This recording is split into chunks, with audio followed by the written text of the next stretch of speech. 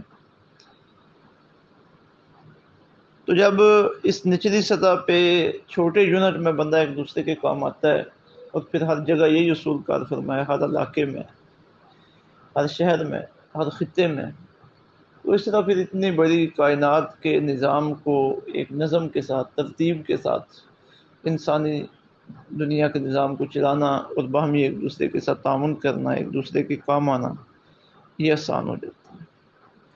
تو یہ اللہ تعالیٰ کا ایک نظام ہے کہ نچلی سطح پہ ایک دوسرے کے ساتھ تعاون کرنے کا حکم دیا گیا۔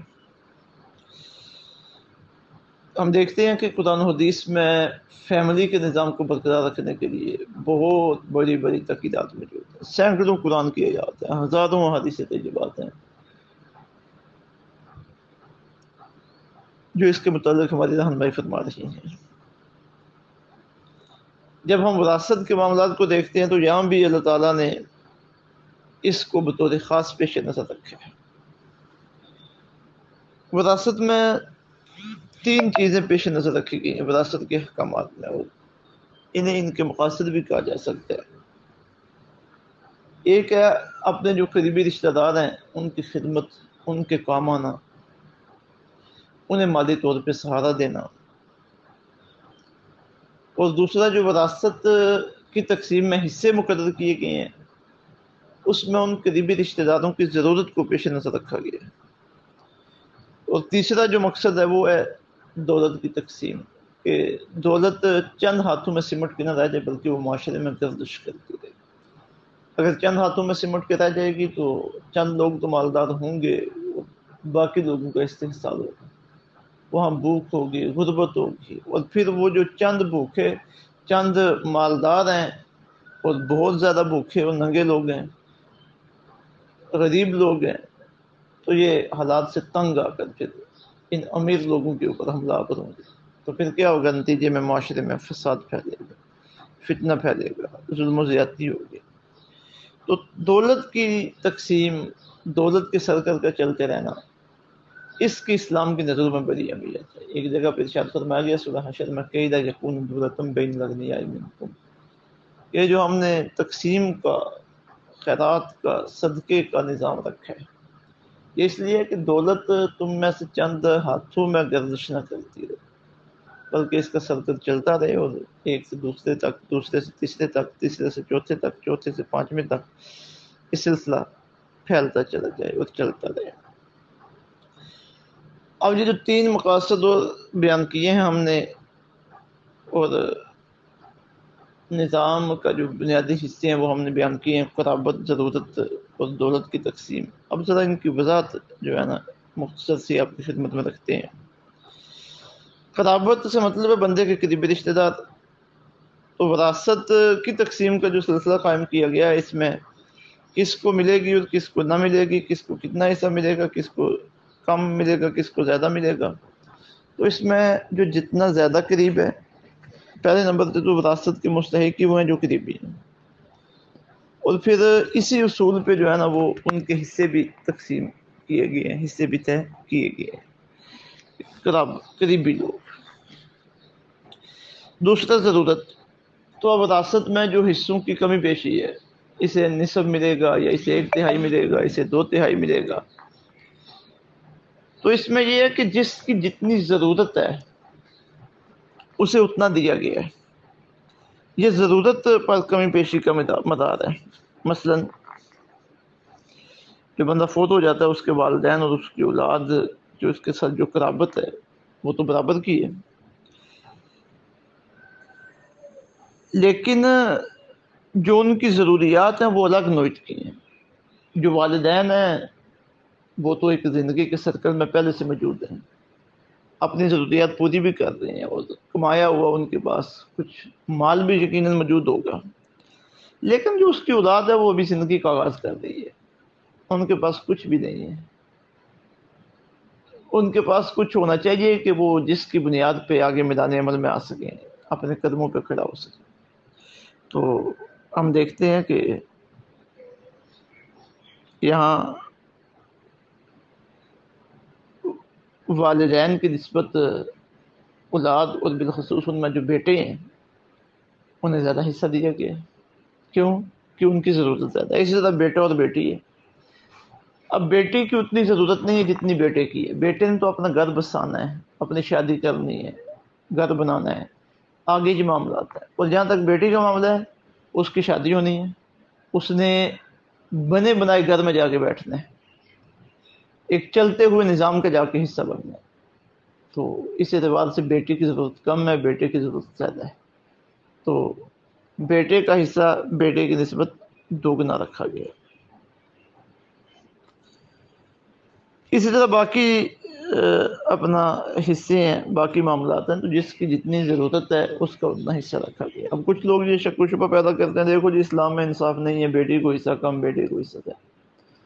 تو اگر یہ لوگ تقسیم وراثت کی جو اسلامی حکمت ہے اسے دیکھ لیں تو ان کا یہ شبہ ختم ہو جائے، ان کا یہ اعتراض ختم ہو جائے. کتنی خوبصورت یہ تقسیم ہے، اور یہ عدل ہے، عدل کہ جس کا جتنا بنتا ہے اسے اتنا دیا گیا. تیسری بات تقسیم دولت، کہ دولت چند ہاتھوں میں سمٹ کے نہ رہ جائے جس سے معاشرے کا نظام تباہ ہو، بلکہ دولت چلتی پھرتی رہے معاشرے میں، ایک کے بعد دوسرے میں، تیسرے میں، چوتھے میں. ہم دیکھیں باپ دنیا سے گیا ہے تو باپ کے پاس جو کچھ تھا وہ پیچھے جو اس کے وراثت بیٹے ہیں، بیٹی ہیں، 7 8 10 ہیں، وہ ان کے پاس آ